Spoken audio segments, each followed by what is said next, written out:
Years ago, I rented a townhouse while working on a studio contract. The house was nice, 2 BDR that I shared with my girlfriend, now my wife. There was a single attached garage, which is a main part of the story. The next-door neighbor, who we'll call Chad, was a real piece of work. He was mid-30s, balding, which he tried to hide with a buzz cut, and one of the shortest men I've ever met. He compensated for his lack of height by having a giant lifted custom pickup truck that was too tall to park in his garage. His other pride and joy was a heavily modified Honda Civic, which he liked to rev the engine loudly most days. Chad had 4 friends who he would sit with at the end of his driveway and drink beer all day, leaving empty beer cans everywhere.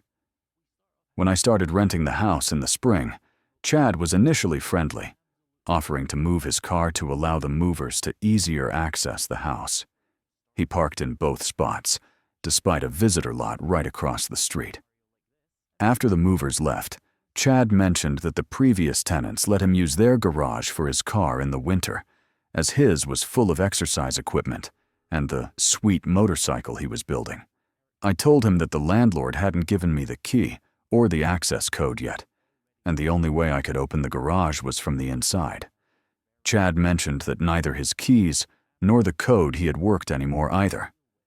A bit later, when I was talking to the landlord and mentioned Chad and the garage, he told me to never share the code, the keys, or the garage itself with Chad. The previous tenants had been robbed just after Christmas, the reason why they moved away, and the landlord suspected that Chad and his friends had been the ones responsible, despite there being no evidence.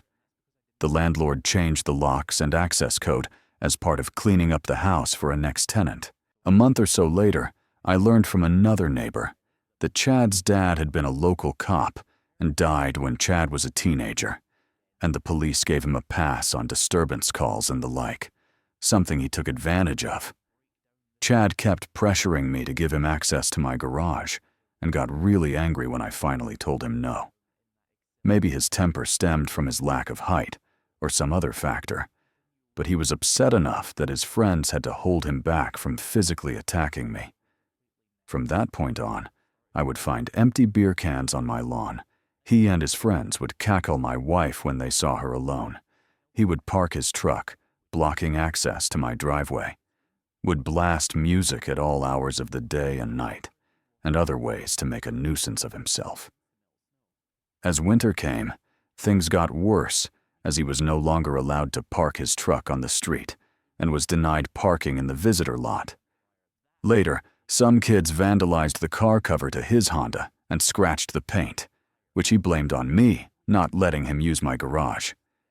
After the new year, I found all of my exterior Christmas decorations ripped off the house and destroyed on my lawn. I decided to take some revenge. Starting that night, which was the beginning of a really bad cold snap, I watered his car, using the garden hose to spray down his car from 10 p.m. to 5 a.m. every 30 minutes or so. By the next morning, a thick layer of ice covered his Fast and Furious mobile, pinning it to his driveway. I hid the garden hose in my garage before anyone saw it. When Chad saw the state of his car, his rage was legendary. He screamed, yelled, and woke up the entire neighborhood with his antics. The police and fire department came, did nothing, and left. Chad's friends tried to use various power tools to free his car, and one of them actually cut into one of the tires and fender using a sawzall. About a week later, the ice had thinned enough that the car popped free. Chad broke the windshield trying to remove large chunks of ice. That spring, my work contract ended, and I moved away, free of Chad.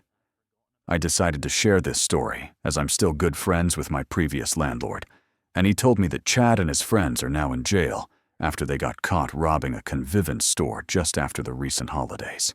TDR. I watered my neighbor's car in the middle of winter, trapping it to his driveway,